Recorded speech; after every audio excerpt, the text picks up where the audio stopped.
Welcome to the Booked and Brewed Book Club, the podcast where we enjoy our favorite brews and talk about our favorite books. I'm Alex. I'm Amanda. And I'm Melina, and we're so glad you want to talk about books too. Thank you everyone for being here today. We're so happy you decided to join us. And today we're going to be talking about Every Summer After by Carley Fortune.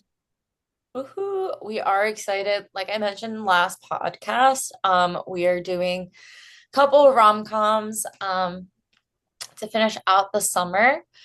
So we're excited to dive into this. But before we do, what is everyone's current book and their brew? Well, my brew is unexciting, just like my life lately, water. And then books. I just finished The Compound, which was fantastic. That was that mix of Love Island meets Lord of the Flies book. Oh yeah, I remember you telling us. Really, really fantastic. And I actually just started Ministry of Time. Like cracked that open this morning. So TBD on how that is, but I have high hopes. Nice. That's all. Okay. My brew, I have a strawberry banana body armor. Nice. Best ever. Um, and I'm currently reading a couple books. The Twisted Throne, which I'm still listening to on Audible. Um, The Housemaid is Watching, which is a lot worse than the other two the Housemaid books. So it's taking me a lot longer to finish it. And then I also started Gleam. So I'm like 10% of the way into that. So I have been a little bit of a slump, so have not really been reading that much. So hoping that this week I can get out of that and start reading again. I feel that. Amanda, I'm gonna need you to jump on this plated prisoner train. I knew the second Melina said it that you were gonna come at me for not reading it. I don't know why I have. It's right up my I alley. mean, you've read every freaking book on this That's it. planet except for Yeah. that. Yeah, and the So, Crescent City series. and the Really. Crescent City, and now Binding 13. I do highly Yeah, recommend. Binding 13. I was gonna say that, Yeah. which I don't know if it's really up your alley, You know, but it's really yeah, good. So, it's kind of the pop culture ones that you're really just, steering clear of. I Yeah, was the one that recommended Throwing a Glass to you after you recommended ACOTAR to I me. know, I So know. that's kind of crazy. We're just yeah. standing off. So I mean, maybe that'll be that. My sister just read Binding 13 or that whole So good. series, and she loved So it. good. Let me It's tell you, sobbed like a freaking baby. Mhm. So good. I think that's why I haven't read it. I'm just not in the mood. Towards the end of summer, dog days of summer. I mean, work's on the horizon. Fall is bleak, except it's not. It's my favorite season. But I feel like I just need like a happy rom-com to get me over the hump into Okay, so to be fair, Binding 13 is not super sad, I fall. didn't think, until the end. And then Keeping 13 is also an emotional train wreck. They all have But like moments. yeah, there are moments, but like Binding 13 as a whole, I thought it was so, especially the beginning, I thought it was so wholesome and sweet. Okay. So, Well, and then good. I I get love that. hooked and I really think you should. It's the beginning of the school season, even though, I mean, we're not in school. Melina, you're finishing your last semester, but it's the beginning of the school season, it's school year, and it's a book about high school kids. So in school, Yeah. hence why I highly recommend. yeah. Yeah. Well, we'll definitely get it. It's on my docket. The high school thing, like if it was college, that's believable. I don't want to admit how many years post high school I am. Not for me to really get back into like, oh, this is believable. I was doing this in high school, wink, wink. When. But I will tell you though, it like I think it what helps me is that it's based in Ireland. So it's Oh, a different type of school system. okay. And I think the things that happen in that book, it's not like, oh, rah, rah, like we go to parties and we drink and like it's a little bit more to that. Like Okay. Yeah, there, Okay. it's more there's a believable. lot more substantial things and like it's a slow burn and it's like the relationship is almost like you would get like a Farrah and Reese or like Okay. Listen, high bar, but I trust you guys both. You guys always have great rec, so So it's on my good. list. It's I'm added. still trying to get you to watch to read The Invisible Life of Addie I LaRue. know. I was gonna say that's another reason why, like, I know that's gonna wreck me, and I just have chosen not to cry in the middle of summer. Even Or though any time of year. yeah, Okay. I don't, yeah, for those viewers, I don't believe in PDE, public displays of emotion, that goes with the Flynn household either. So So lock your room, kick Ben out, and read the freaking books. Cry a little bit. Okay. Tell them no, you're taking a retreat in your bedroom without them. like now. Yeah. Yeah. Exactly. That's all you got to do. Right, right. My dog will find me just be like, what the heck? Yeah. But I don't think you answered, Alex. What are you reading right now? Okay, so I haven't answered this. Is true. Yeah. All right, so let me start with what I'm drinking. I'm drinking water, Amanda. I'm keeping it basic. I literally ran home from work and jumped on this podcast. So we're hydrating, ladies. Woo, woo. Amazing, We amazing. love, we love. We Um, love. and then oh, okay. So I'm reading two books. So I started a new job. My commute's really long. So I got a Libby app. I I Finally. just got that too. I have I not? I finally got my What? library card and I got Libby, so How yes. I'll start using it after Kindle Unlimited expires. It's so fantastic, really. I have like 12 holds at any given time, always. Yeah, I'm really digging it. I'm not gonna lie though. I'm using it mainly for the Audible Yeah, books I do that because too. for me, like Audible, it just doesn't make sense. I love my Kindle Unlimited. I like speed read those books, but for me, like Audible's not worth the price you pay for it, in Right, my humble opinion. I agree. Yeah. So I got Libby to do the audiobooks because I have an hour-long commute each way. Mm. So anyway, all of that to say, I am currently listening to The Midnight Feast by Lucy Foley. Okay. Yep. I've been seeing her all over my TikTok and I'm really interested to read one of her books. Okay. So I'm really liking the vibe so far. It's actually really interesting because the way the audio is set up is each chapter is a different character, Mm. like the different POVs, Yeah. and she has different Narrators. narrators for each of the Mm. POVs, which I really like. Do you find that? Because I've read a few Lucy Foley's and I love a split like POV. We'll have to talk after you read it and I hear your recap if it's the same because I've read two books by her and they're very similar. But I actually don't like audiobooks when it's a split POV only. Well, yours might be different because it has multiple narrators, but when it's the same narrator and they don't use a different voice, it's really tough for me to distinguish who's talking. Like I forget if I like end the chat like end the audiobook in the middle of a chapter. I have to Yeah. go back and remember like who am I looking at right now? But you have to let Yeah. me know. So I'm listening to that. And I definitely will let you know what my thoughts are. I really do like even the different male points of view are different males Mm, voices. I love So I that. think that really helps my head. And then I just finished Redeeming Six, which is part of the Binding 13 series, The Boys of Tommen, and sobbed like a baby. I sobbed so I like it was so the ending was so good. It ends in a happy note. There's a little messy middle, but it happens. Oh, so good. So good. I really like this one. It's a little bit different. But I'm gonna start maybe tonight. Whatever the next book. I think it's Taming Seven. Gaming 7, yeah. Yeah, that's gonna be the next book I read because I want to finish the series out. So anyway, sorry, that was a really long way of me telling you my books. That was also really long of an introduction for us, so I hope you stuck around. We just love talking about books, guys. What can I say? Yeah. We just get so excited. It's just the energy just builds. It's like, what? Yeah.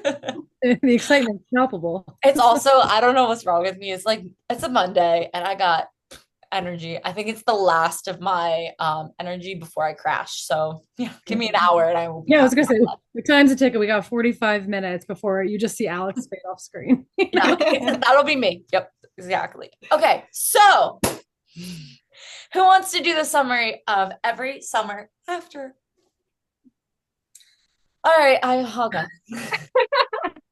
I was gonna throw my hat in the ring for the first time ever, but intimidating. It's fine, you guys. You know what? I'm gonna start assigning it again. Okay. Okay. So The novel alternates between then, which is the past summers, and now, which is present day. Protagonist Persephone Percy Fraser reflects on her summer spent in Barry's Bay, a small lake town in Ontario, where she met Sam Florrick, the boy who became her best friend and first love. Percy's family owned a cottage right next to Sam's, and she spent her summers growing up with Sam and his older brother, Charlie. So the then kind of takes place. It's Percy and Sam's friendship begins with a love of books and long summer days at the lake. Their bond deepens each year as they move from friendship to a romantic tension.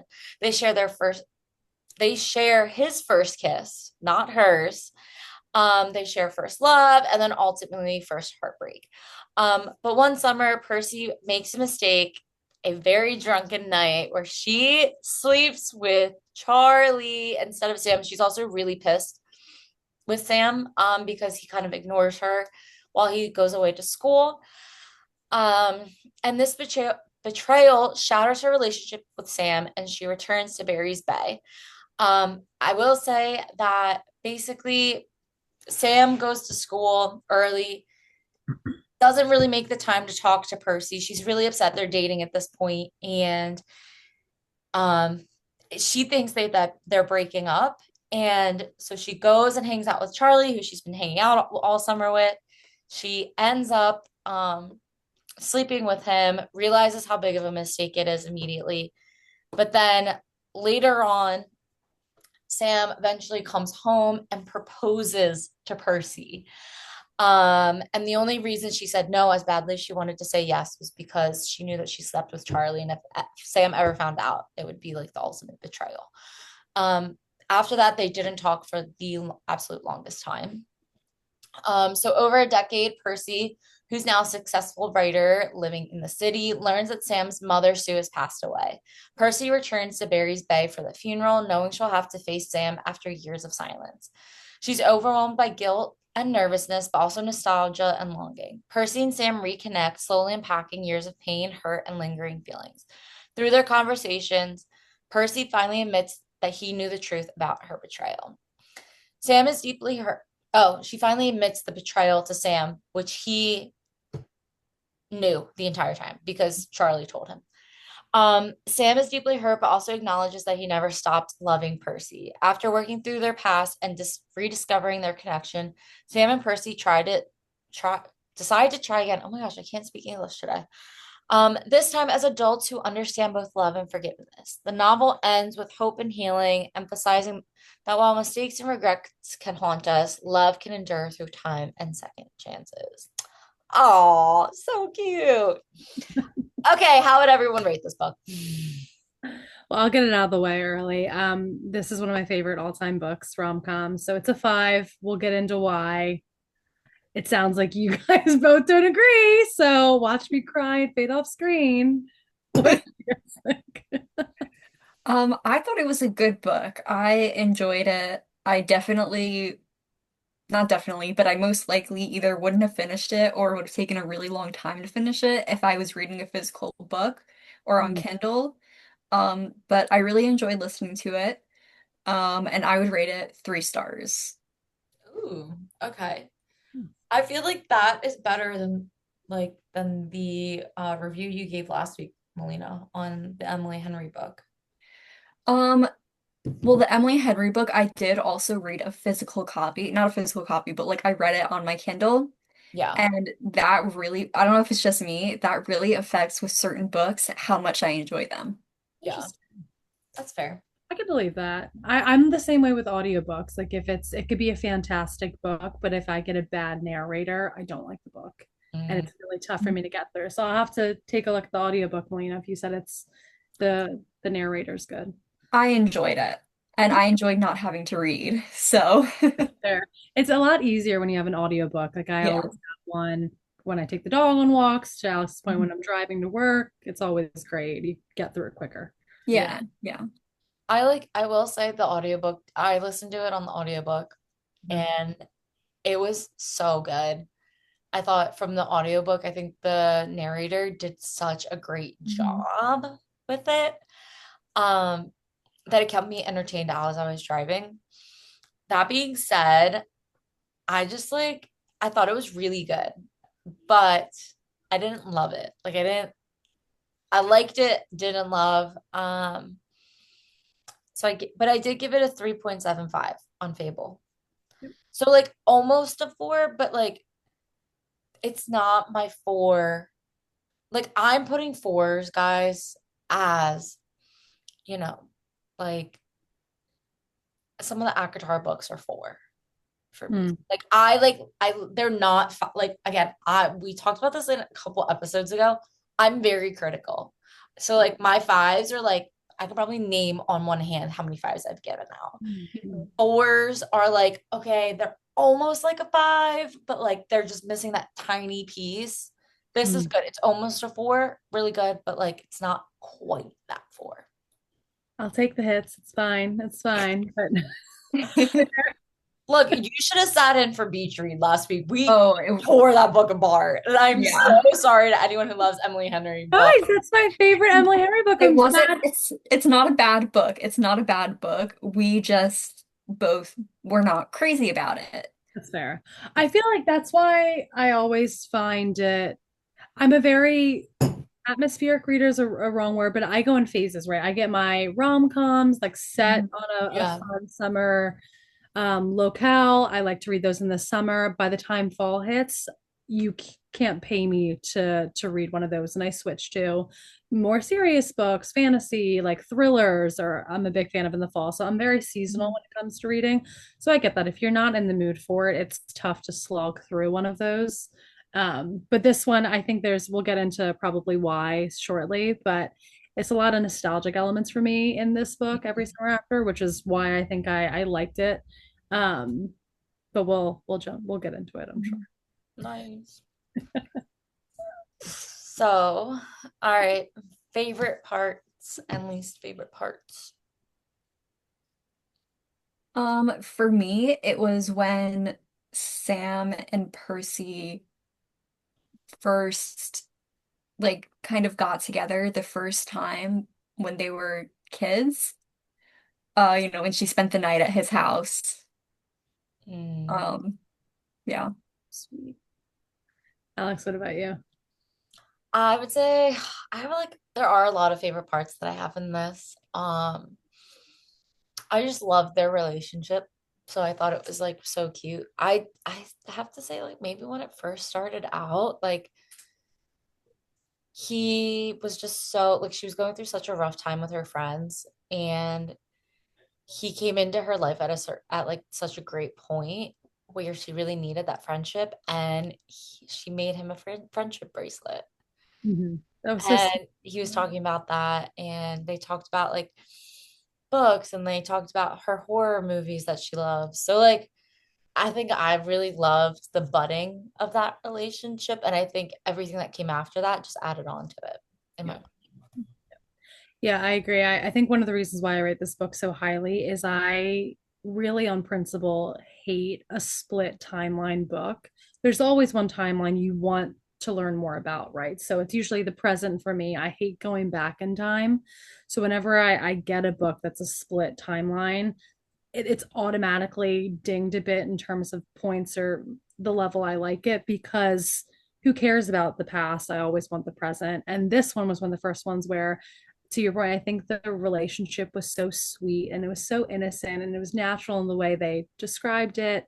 Um, and I grew up going to I still go to a place very close to the lake or very reminiscent of the lake. I go to the Jersey Shore. So, and I met my boyfriend down there too. We've been dating for years and years. So there's so many elements of the story that was just so nostalgic to like my story too.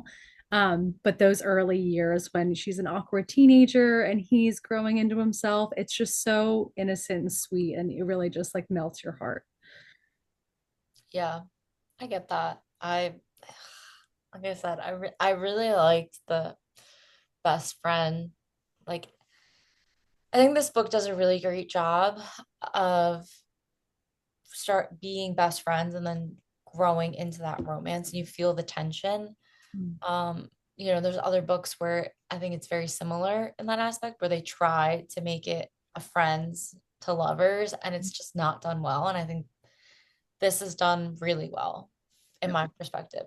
And like for a short book, like it's not a Right. long book, it's not a 600-page book. Right. Um, so I think it's done really well in that aspect of it. Okay. Yeah. What's everyone's least favorite part?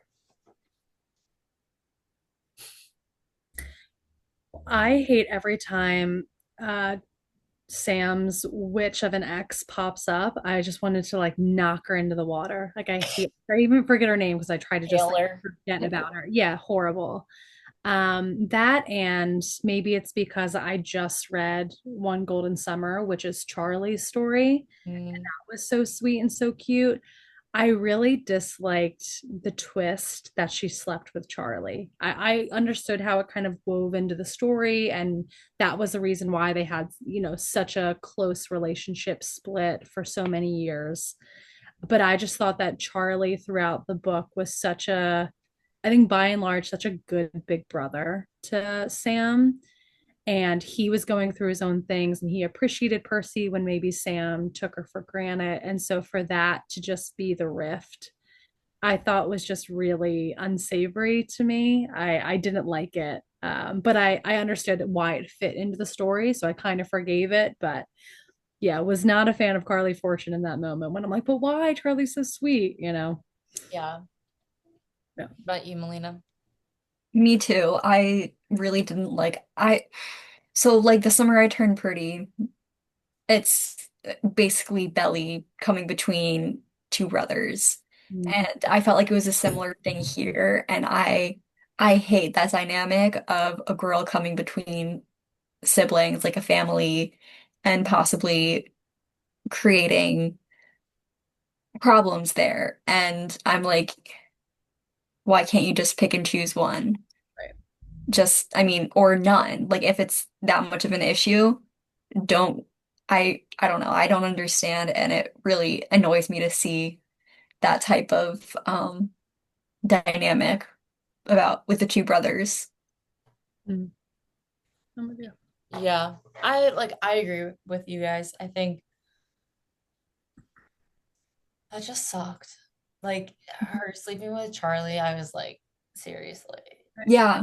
Like, and I mean, I know you read One Golden Summer, so I haven't yet, but I just like I felt like it was just like a convenient way to add some drama to the Mm. book.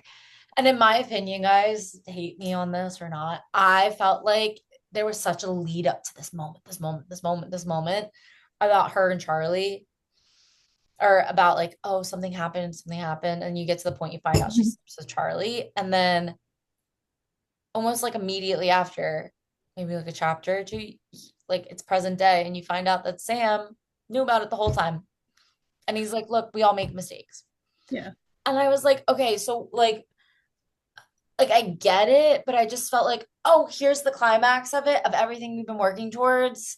And then almost like immediately after, oh, it's okay. And I'm like, Yeah. make me burn a little bit. Like it make it painful a little bit. Well, I think the whole lead up was the burn, right? At least I saw that because you kept reading almost because the story was monotonous, right? And in a sweet way, but not much happened, right? It's just like them growing different snapshots, but then they keep alluding in the present to this big rift that happened, and you're like, okay, you're seeing this budding friendship and this budding love.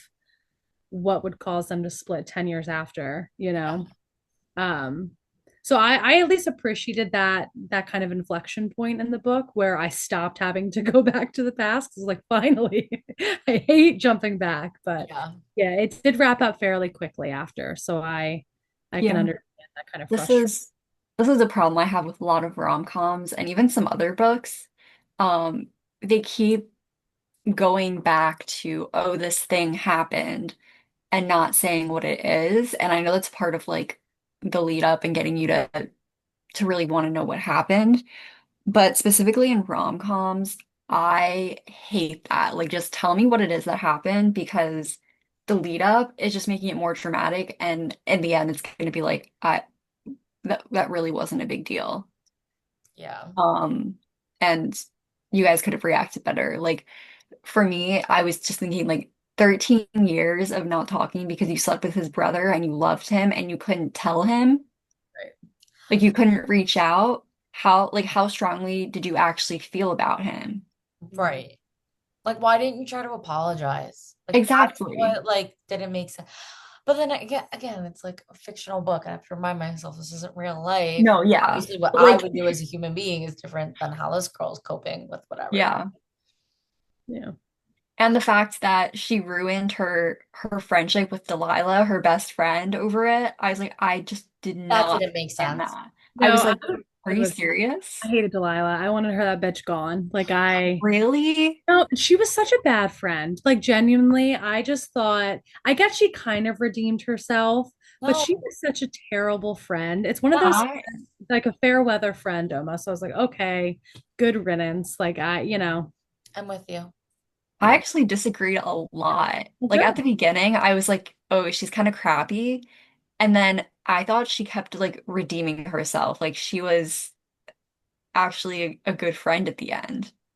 So I guess I'm on my own here. At the You're end, an I think island.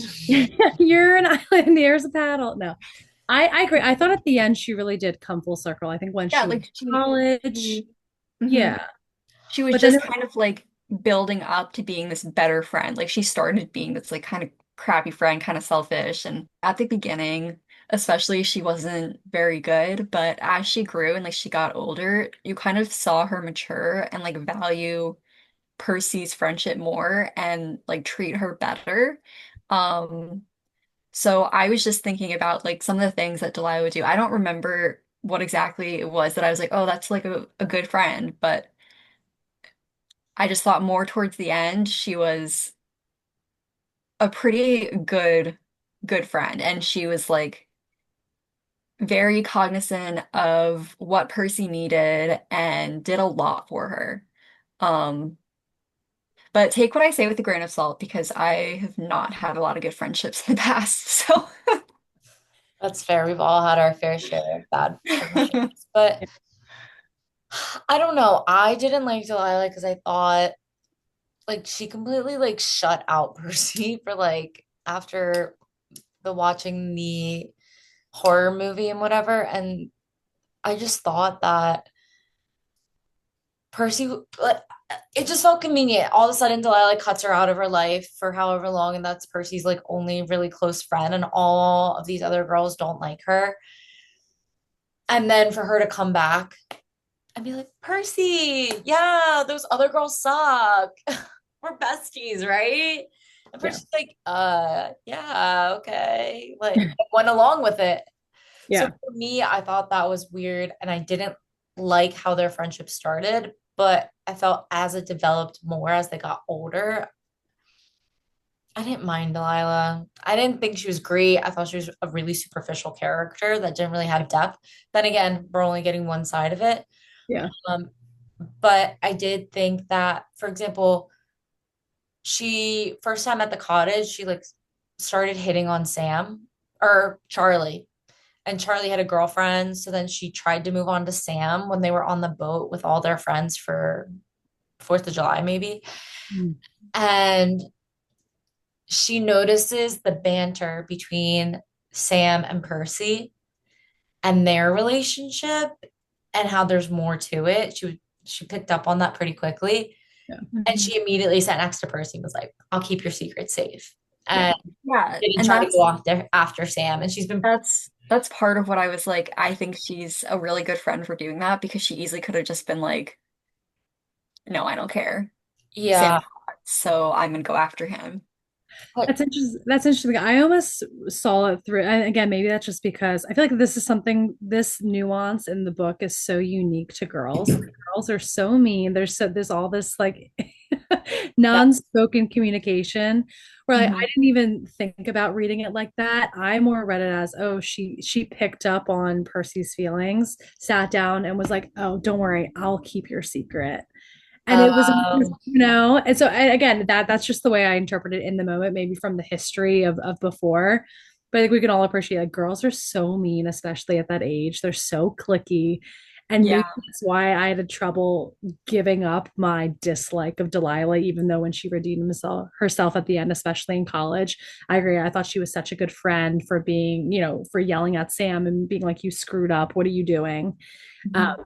but that cattiness of when she was younger just stuck with you the entire book. At least it did for me, where I was like, you might be cool now, but I remember back when you were so nasty and Percy had to eat alone, you know. Mhm.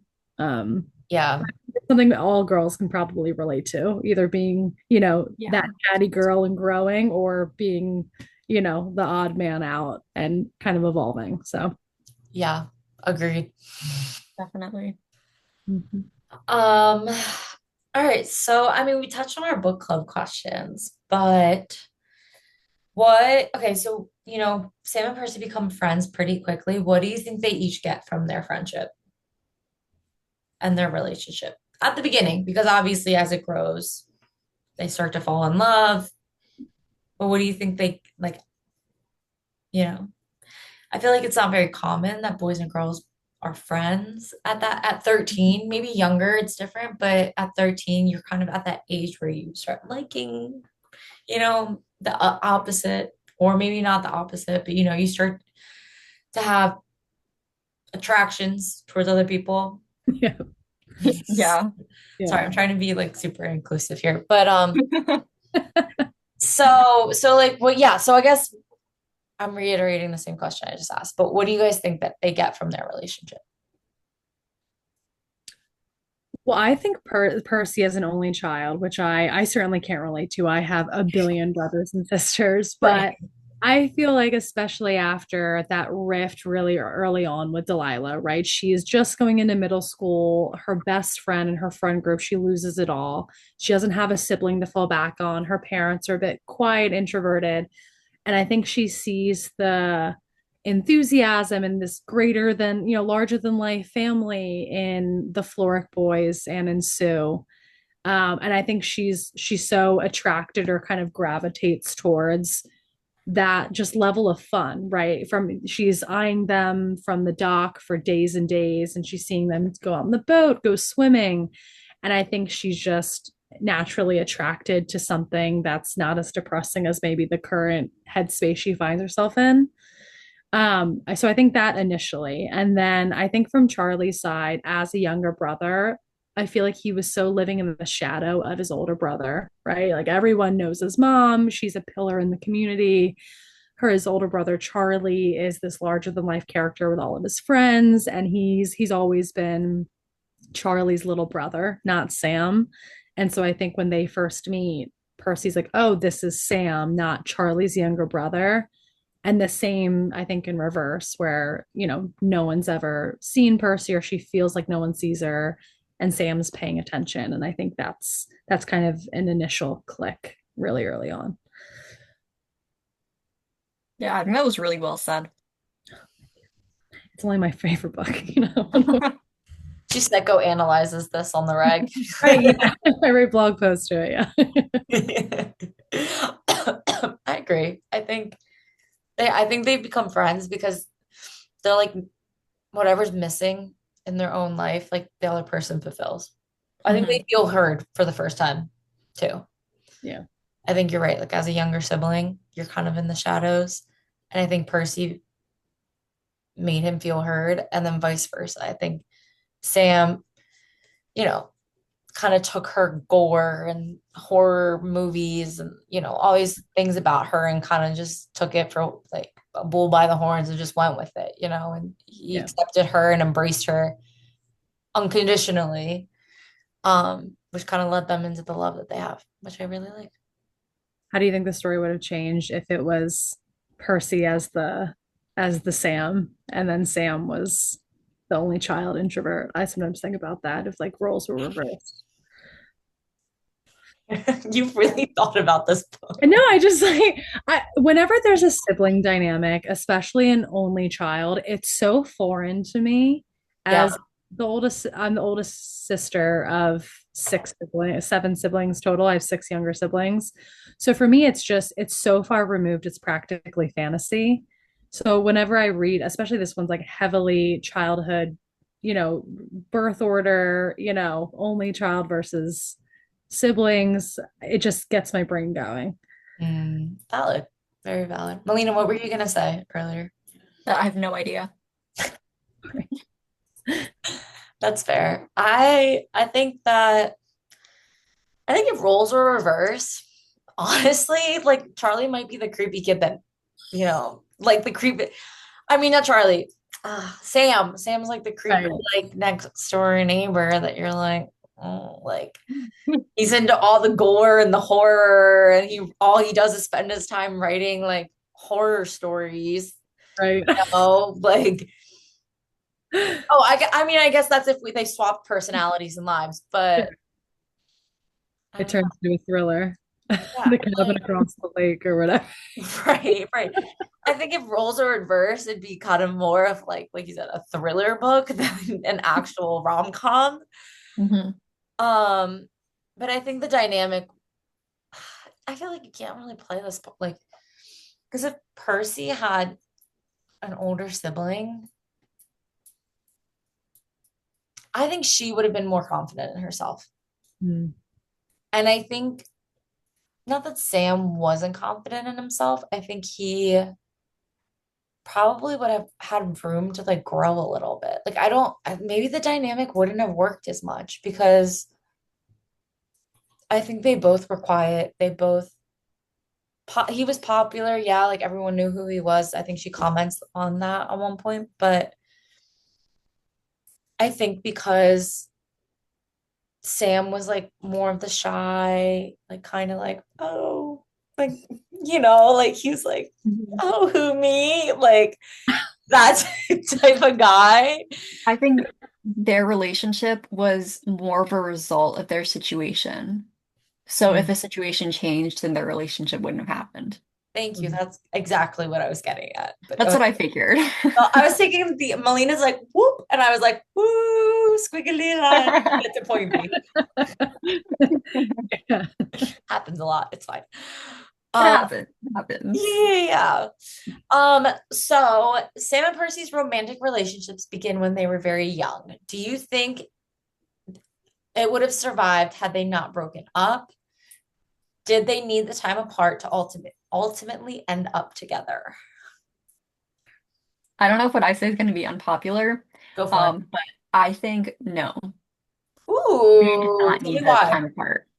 Um, because they were so close for so many years, it's it's just that type of friendship that never goes away. You start as friends and then you become something more, and you never need time away to realize how much you care about this other person because they've been in your life for so long Yeah. that you already know their value. And I think maybe another dynamic, they would have needed that time apart, but for the two of them, with how much they cared for each other and like that they were best friends and just their relationship, I don't think they needed to break up at all. I think they would have been fine getting married in college. And they would have been happy and would have been happy for the rest of their lives. And maybe that's the optimistic part of me, but um that's what I think. Amanda, what do you think? Because I know this kind of is very similar to like your scenario. Yeah, I feel like I might surprise some people. I think they needed to break up. I don't think they need to do it for 13 years, right? I think a semester in college, a month or two off to kind of break that cycle. I agree, Blaine. I think when you have a friendship, like when a relationship is founded on friendship first and then it grows into romance, you're never gonna really that foundation of feelings never gonna leave unless they do something so abhorrent, right? They kill your parents or something that it's really tough to get rid of those kind of building block of memory and childhood, that childhood relationship. Um, but I think to kind of break out of that like childish kind of cycle and towards the end of the book, right, when you're reaching the climax, Sam was taking Percy for granted and Percy was getting in her head and wasn't self-assured. And so I think at least Sam needed that breakup to be like, okay, no, I actually have to vocalize and appreciate her, and I can't just propose to her as a band-aid for how she's feeling. And so I think that a shorter breakup really just to reset the clock almost in terms of their relationship, not their friendship, would have been, I think, needed. or at least just smooth out the bumpy times. I just didn't think it needed to be 13 years long, you know? That's a long time. Um, Yeah, I agree with that. Mm, I don't think they needed to break up. Mm, Honestly, I think they did. Mm, I don't know. I can go back and forth. I agree. I think you guys hit it on the head that like they didn't need to be apart for so long, but I do think that they needed to break up, like you said, Amanda, just to kind of like figure themselves out. Like you said, break the cycle. I think they were also really codependent on each other emotionally, that by Sam leaving, he and him not talking to her for a while, like it was almost as if she expected it. They both expected it to be the way it always was, and that's not the case. Like, life happens, things happen, things change, and like you have to be adaptable, and going through a big life change, like that person's also growing as well. It's not like they're 20 something and, the college stuff and all that stuff has already passed by. Like this is them going growing into adults and figuring out who they are as a person as well. That I think they needed that time apart in order to figure that all that out for themselves. Granted, 13 years is a really long time. I agree with you guys. I don't think it needed to be 13 years, maybe a year at most, maybe two, maybe right out of college. Maybe let them both figure themselves out during college, and right out of college they could have gotten back together. But I don't know. I agree with everything that was said. Period. Hurry. Um, what did you guys think that Charlie, we kind of touched on this. And Amanda, I feel like you're biased because you read Golden Summer, but one Golden yeah, Summer. okay, I'll ask the question then. I'll be the Okay. narrator. So how do you guys think Charlie feels about Percy, both in the past flashbacks and in the present? I think he always feels like she's a little sister, except for when he hooks up with her, which, because that would be kind of, Yeah. yeah. That'd Um, be a little gross. well, actually, I take that back. I think in the present, he views her as like a little sister, but in the past, she's kind of always just Sam's friend. Mm. Um, so Sam's friend and like his neighbor. So they have a relationship. They're not super close, but they know each other. They're around each other, like that type of thing. And yeah. Alex? Um, I think Loki, like Charlie, like always kind of had a thing for her. And I don't think it was like, oh, like I'm in love with her. I think it was a more he liked the idea of her in the way that he envied the relationship that Sam Mm. and her had. Mm. Mm. That's like, and that's what I mean by he like really liked her. I think it seemed like from the book, like our perspective in this book, it seemed like he didn't spend like a ton of time with her compared to Sam. But I think he spent enough time with her and enough interactions between the two of them to almost want that for himself. Mm. Um, and saw that like Percy was willing to like take, you know, give not give that to him, but like Be that for him. yeah. And so I think the summer that Sam went to school early and it was just the two of them, I think he kind of jumped on that opportunity to be Mm. like, I wonder what it would be like to be Sam. I Yeah. think part of it also he might maybe envied Sam to some degree. I don't know enough about Charlie to like really give insight into that, but it just seemed that he was into Percy in a way that it was an idea. He liked the idea of her Yeah. and almost wanted one of his own. Like any girl would do. But Almost because right, but he had like girl relationships and stuff, but I think I don't think it was any girl would do. I think he saw what Percy was able to give Sam in that dynamic, and I think he wanted it so badly for himself. And that's why I think he did what he did, was because he could be like, oh, like it's kind of, I can kind of have that for myself too. Like kind of getting a taste of what he could have had if he was his brother. I don't know if that made sense. And then currently in the present, I think he realizes that like Sam like fucked up. I think he always will have like maybe like this longing for Percy.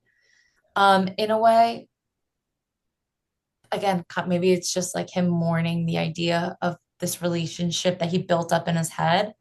And I think that's why he's so hard on Sam Yeah. about their relation, like Percy and Sam's relationship. Yeah. I don't know. I could be wrong. Well, it's also tough too, like going back to Melina's point. It's tough to kind of because you read in a lot, you don't get Charlie's perspective, right? So a lot of the actions, the things he's saying, you're reading into it, and it's like, okay, is he being a big brother and hard on Charlie because their father's not there, or is it does he harbor this longing, whether it's for Percy or someone like Percy, just to, in relation to who she is to Sam. It's like, okay, is he either doesn't think of her and he's just being really hard on Sam, saying like, hey, this is don't mess this up, right? This is Mhm. this deal, she's your girl, or don't mess this up because I'm maybe in love with you, question mark. It's Right. right. It's tough to read. You do get a bit of his side of it in his book, which I think is really good. The way they tie it up and kind of integrate this story in his book is, I think, well done. But you do get some of that. You kind of get a peek under the hood, which I think if you're a fan of the book, you'll appreciate. So. Maybe we'll read. Maybe next summer. Maybe next summer. Um, okay. So how did Percy's betrayal change your opinions of her? Like, did you sympathize with what she did? Do you think her act is forgivable? Yeah, I feel like Milena and I are on the same page here. Yeah, I couldn't sympathize. I couldn't relate. I don't really get cheating, honestly. Yeah. Especially with the brother of the boy you Right, love. How does that make any sense? right. No, It makes sense, you know? yeah. I think I can understand the mind frame she was in, right? You're so attached to this person, that's your whole entire world. He goes away for this experience and he was a bit shady with how he left. Um, and then, he's just being really weird. You're reading into it, you're really unsure, but I would never make the leap from that to let's sleep with his brother, you know? Yeah. Yeah, Uh, I personally, I will never understand any of them, any of the books that have cheating. Um, Never. I just maybe it comes from being a loyal person, but anything that has cheating, yes, it changes my opinion of the character, and I do not sympathize. Like 95% of the time, there's like a 5%, 5% of the time I can sympathize. This person's abused, they can't get out of their relationship and they're cheating. Like it's, there's like small exceptions, but for this, no, with how she loved Sam, and I get that he was like distant and wasn't treating her very well, but I'm thinking that about that if that were me, I would still never resort to cheating. I would like, I don't know, do something else. Like I might act out to try and get his attention, but it wouldn't be cheating. It wouldn't be anything that could be construed as that.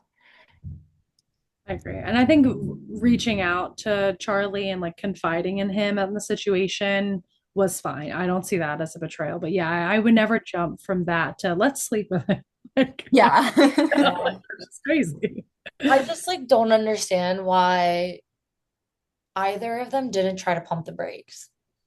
Like hmm like Percy, yes, because she's like so in love with Sam, that doesn't make sense. But on the flip side, like the fact that Charlie didn't even be like, wait, this is my brother's girl. Yeah. Well, maybe that goes back to maybe he did have, like, again, whether it's misplaced or not, whether it's Percy as herself or just that, maybe it's like, hey, he just has been longing for it. And then maybe on her side, it's, hey, he's enough like Sam you Mhm. know, and a lot of their core memories of them together are with Charlie. So it's like, okay, I can almost pretend if I shut my eyes that this is Sam. But then that's crappy for both of them, right? Like it doesn't feel good for Charlie. That's wrong to do on her part. Yeah. Yeah. I just like, I don't know if I was like Sam and I got back together with her, I'd be thinking the whole time, is she gonna sleep with my brother again if we get a fight? Right. Like Like, if we start fighting, is she gonna go over my brother's house? yeah, be vindictive and be like, well, I'm sleeping with your brother again, you know? Right. Is my brother gonna swoop in? Like, I Oh don't my know. God. Imagine. I don't know. I agree. I don't think it's forgivable, but whatever. As a teenager, Percy looks up to Sue, perhaps even more so than her own parents. Why do you think that is? I think her parents were there for her. I thought they were decent, at least decent parents. I didn't think there was anything that I was like, oh, why are they doing that? So I don't know. I can't really relate to that. Alex, your thoughts? I think her parents weren't as involved as Sue was. It seemed like her parents kind of let her live her life, which is fine. And they were there to support her. And I don't think anything they did wrong was bad, but I do think that Sue was very involved with her kids. Um, she was very on top of what they were doing and, just very involved in their day-to-day life. And maybe that comes from her being a younger mom Hmm. and like her, Percy's parents. But I think it felt like Sue was more open and understanding. Like, I don't know. I couldn't tell you. That's what I would think, maybe. I kind of looked at it like I agree. I think her parents were good parents. I think there's always a level of anxiety and kind of overbearingness when it's your own child, or at least I can imagine. That's how I feel with my dog. Where it's, you're so worried about them and it comes from love that you're not really giving good advice. You're maybe suffocating them a bit. Yeah. So I think part of it was Sue was just another person, right, outside of that kind of family nucleus. Um, and she was a really good kind of sounding board, right? Like she was pretty in tune. To Alex's point, she was a younger mom. And she was just a bit more larger than life than maybe her own parents. Her own parents seemed very quiet, a bit introverted, like still great, but would, curl up with a book rather than like, hey, come over and, jump on the dock, like swim in the water, that type of thing. Um, so I don't think it's any reflection on her parents, but like for example, like Alex, like your parents, I still love going over. Like I love hanging out with your parents more than I do my own sometimes. And I think it's different. You get a bit more it's just a different family dynamic and you kind of weave your way in and it just feels good, and you don't have to worry about the drag at home. Yeah, that makes sense. I get that. Okay, last question. Stories told from Percy's point of view. Did you wish there were any moments that you could have peeked inside of Sam's head? Not really. Only all the time. Honestly, I didn't really care. I prefer the single perspective. Um, so sometimes I'm like, yeah, I wish I knew what this other character was thinking, but most of the time I don't. And it just adds to the story to only get one point of view. I'm the exact opposite almost. Like I think I like hearing about a guy falling in love with a girl. Like it just piques Mhm. my little romantic heart. So Yeah, whenever that's there's true. romance, I'm always like, no, I want to know what he thinks, right? That's true. That's true. But I agree. I think it would detract from the story, especially with a dueling timeline like this. Having dueling timeline and then split POV, It would just be too much. yeah, it would just you wouldn't be able to follow. So. Yeah, I think the one time that I would really want Sam's point of view is when he goes to college Mhm. Mhm. and Agree. like you don't really hear from him for a while. I'd Mhm. like to see like what happened, like what got in his head, maybe from like that point on, getting like a point of view from him. like when Charlie tells him about the whole situation. Mhm. Even present day, I would like to know what's going through present day Sam's head for him to be like, oh, Percy, they have like a thing. They have, sex. And he's like, oh, I know about this the whole time. It's so okay. Like, two wrongs don't make a right, or whatever he says. I'm like, Mhm. Hey, justice for Sam. He never said it was okay. He had 13 years to get over it. That's true. valid. He did. Yeah. Yeah. To a girl who couldn't even apologize for 13 years. Yeah. I think she A was just girl who couldn't even tell him. right. She was just so ashamed. She's probably just like, I don't agree with it because they were such fast friends. But she was Hmm. probably just like, well, I'm never talking to them again. I just, can we like back up? Why didn't Charlie tell her that he told Sam? Seriously. Because then like that would have saved a lot of heartache for them, and she Uh-huh. immediately apologized to him about it now that he knew. Also, like, why did she let Charlie tell him? Did she know? No. Yeah. She didn't find out until 13 years later. But like, I mean, sorry, that's not what I meant. I meant like, why was Charlie the one to tell him? Why wasn't it her? Mm. Oh, right. Right. It's And so there's different to that, hear this from your yes. brother than to hear it from your girlfriend, Right. like Oh, almost fiance. That right. almost makes me be like they shouldn't be together because she has still yet to own up to it until she saw him 13 years later. And Yeah, Charlie and was still she was like, she couldn't own up to it. She was like having panic attacks, and it's like, dude, I get it, but you fucked up. So you just need to, Yeah, it's been 13 years. You have to accept it. Like, either he's gonna forgive you or he's not. You need to just yeah. move right. on. Charlie was the one to reach out again. It wasn't even Sam. It was Charlie Yeah. called at the beginning, Yeah. right? So then now all of a sudden they're all happily dude all day, I one for feel like each other he at the felt funeral. I feel like he felt responsible and he was just like, Mm. which he should. I mean, both of them should, right? But Yeah, both of them, they both share the blame. yeah. I don't know, guys. I just, Young Wing. and I like the book, the ending. Yeah. I wish it I was. like that they end up together. That it's a happy ending. I just kind of ignore that she cheated with his brother. I do that Um, too, honestly. Until I reread this book for this podcast, I forgot that was the twist, to be honest. Like I loved the book so much. I'm like, I love yeah. them. And I just, for self-preservation, blacked out that that was the twist. Hmm. Yeah. Yeah. You pretend that didn't happen. It was just some random guy. It makes it a lot better. Right, you ask me a month from now, I'm gonna be like, no, they didn't cheat. Mm. No, it No, wasn't his brother. like, That's she didn't sleep with someone else. She just lied. I don't know. Yeah. Oh man, guys. I mean, look, we'll get to One Golden Summer and we'll get the second point. We'll get Charlie's POV. And Amanda, I know you already have it. Yeah. But um maybe next summer we'll get to it. yeah. Or maybe, Next summer. yeah, exactly. And then we'll deep dive into this and we will we'll understand it a little bit better. So that being said, ladies, this was so fun talking about this book, deep diving into it. I felt like we had a lot more to say than our last episode, which I kind of liked. I feel like that was also because Amanda was here and she has more opinions than just the two of us. This is Yeah. true. I mean, I love you so much, but I also do think this book was easier to dissect That's fair. than Beach Mm. Read. I think Beach Read was a little too straightforward. This one had a Yeah. little bit more drama. More nuance. That's Yeah. true. The other one was a bit plain of a story. Yeah. Mhm.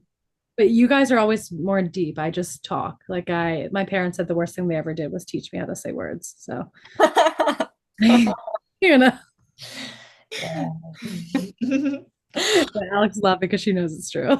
So true, but it's fine. So that being said, if there is a specific book or topic you want us to cover, it could be anything. We're really open to any genres, um, Except Bitcoin books. except Bitcoin books. Yes. Sorry, Joe. Can I tell you how many times my husband has been like, Alex, so when am I going to be on the podcast to talk about Bitcoin? I'm like, Never. no.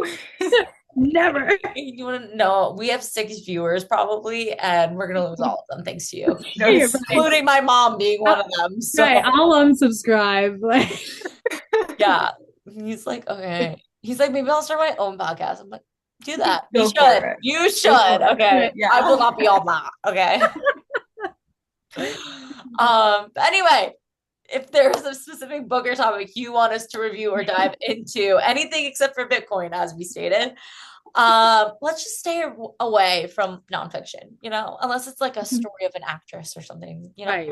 Glamorous. yeah. Please DM us on Instagram, TikTok, leave us a comment here on YouTube, or Spotify or Apple, wherever you're listening to this. We are happy to take suggestions, and always looking for new reads, honestly. We all read a lot pretty quickly. I mean, Amanda's like a machine. So Yeah. if we can get to it at some point, Amanda definitely will. Yeah. If it Oh, yeah. sounds interesting and it's not emotional. Right. Yeah. If there's emotion, Count her DM. out. Yeah, just no. But that would probably be the first book that I read, so it's fine. That counts, Right. Yeah, just let us know. We're happy to jump into it. So, anyways, if you like this episode, then definitely like, comment, and subscribe. And thanks for being with us today. Until next time, book besties. Talk to you ladies so soon.